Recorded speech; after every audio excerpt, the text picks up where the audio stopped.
The Seventh Tower by Garth Nix. Book 5. Into Battle. Chapter 5. Tal blinked and opened his eyes. As he always did when he arrived in Einir, he felt lighter, less substantial. The first thing he did was look down at himself. Sure enough, his skin had gained the peculiar glow that all Dark Worlders had on Einir. He knew that he was also shorter and slighter, another effect of the transfer. Tal looked around, his eyes adjusting to the twilight. It was exactly as he'd pictured it. He stood on the end of the hanging rock, high above the lake of ash.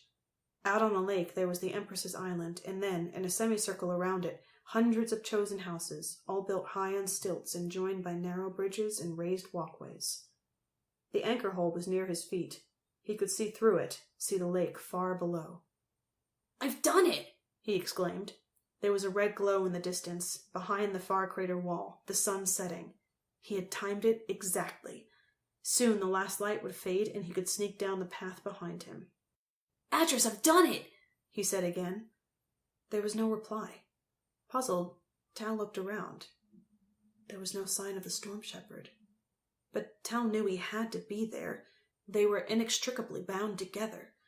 Adras couldn't have been left behind. He'd die in the dark sarcophagus without Tal's sunstone light. A faint cry sounded above him. Tal looked up and sighed in relief.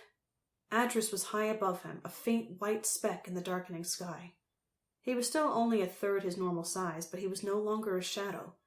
Like Tal, he had been transformed, in this case back to his natural form, the puffy cloud flesh of a storm shepherd. "Water!"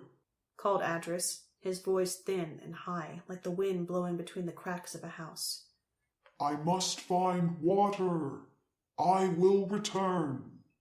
He rose up higher then, and Tal felt a pang in his stomach. It wasn't exactly painful, but it wasn't pleasant either. He knew it would last until Adras came back, and that the Storm Shepherd would also feel it. They could not stay very far apart for too long. He looked down again and realized he was still clenching his fist. He opened it and looked at the red keystone. As before, Lokar swam into view as he concentrated upon the stone's sparkling depths. "We're here," announced Tal, "on the hanging rock, at dusk." "Good," replied Lokar. Her voice was almost a sob. "Oh, I will soon be free of this accursed prison. The Empress will use the violet keystone to release me." Is it that bad in there? Does it hurt?" asked Tal. He wasn't really thinking of Lokar. His thoughts were with his father, Rerum, trapped inside the orange keystone. Lokar laughed tinged with hysteria. "It hurt? It doesn't hurt. Yet I cannot rest, I cannot sleep, I cannot stop this endless circling inside the stone. Unless someone speaks from outside, there is only my spirit shadow and me, surrounded by silence. Years and years and years of silence. Is it any surprise that I've been mad?" Tal stared down at her. Suddenly taking her advice didn't seem so sensible. Lokar said she had been mad. What if she still was? "Speak!" ordered Lokar. "Speak! Tell me what is happening outside." Nothing, really." Tal stumbled over the words. He didn't know what to say. Adras has flown off to find some water. I'm going to wait until it's a bit darker and start down the path." He looked up as he spoke to see how much light was left. To his surprise, the light on the horizon was brighter than before. It was also less red. Tal stared at it, not listening to the buzzing voice of Lokar. It took him a full 2 seconds to realize he'd made a dreadful mistake. It wasn't dusk. It was dawn. In a few minutes, the sun would rise above the crater wall. He would be easily seen on the hanging rock or heading down the path. Sushin's followers, or even just some concerned chosen, would spot him for sure. "I made a mistake! It's dawn!" he gabbled to the keystone. Without waiting for an answer, he tied the stone into the corner of his sleeve and pulled it tight, so there was no chance it could be lost. He already had his 2 vials of water spider venom tied in the other sleeve. There was only one thing Tal could do to avoid detection and capture. He must weave a light rope within the next few minutes and dive down to the lake of ash. But unlike the regular light divers who returned to the hanging rock by shrinking their ropes, he would have to try and get as close to the ash as possible, cut himself free, and swim ashore. Tal knew the principles of light ropes: a red strand for strength, a yellow strand for flexibility, and an indigo strand to keep it all together. A few months ago, he had never even handled light above the yellow spectrum, but now he didn't hesitate. He would even use violet if he had to. Tal lifted his sunstone ring and concentrated on it. A thick line of red light spilled out of the stone and fell down, coiling as it fell. Tal kept it going and added a yellow strand, thicker than the red. Then came the indigo, winding about the 2 other strands. The complete rope kept falling and coiling, and Tal realized he had another problem. He didn't know how long to make the light rope. If it was too short, he'd just bounce up and down and end up hanging too far above the ash to safely drop.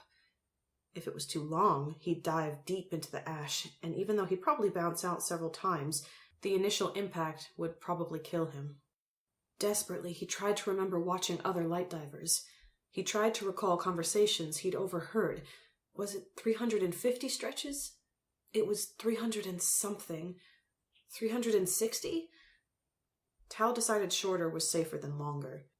Better to be captured alive, dangling above the lake of ash, than killed. He decided on 350. Allowing 5 stretches for the loose ends before the light rope wove together, he was almost there. A thin sliver of sun was already poking over the far crater wall. Behind him, there was sunlight on the closer wall, about 50 stretches above him. He could see the line of sunlight falling every minute, creeping closer down to him. Tal twisted his hand and directed the end of the rope through the anchor hole, directing the light so it shot under the hanging rock and back over to rejoin itself below his hand. Tal pulled back as if he were lifting a weight, tightening the loop until the rope was fast against the rock. Then he cut it off with a thought and went forward to pick up the other end.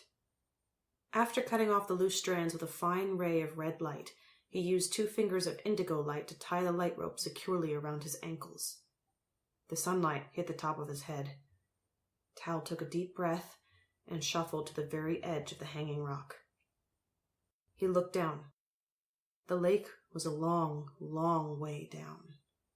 The chosen houses and the walkways between them were tiny. Sunlight touched his eyes.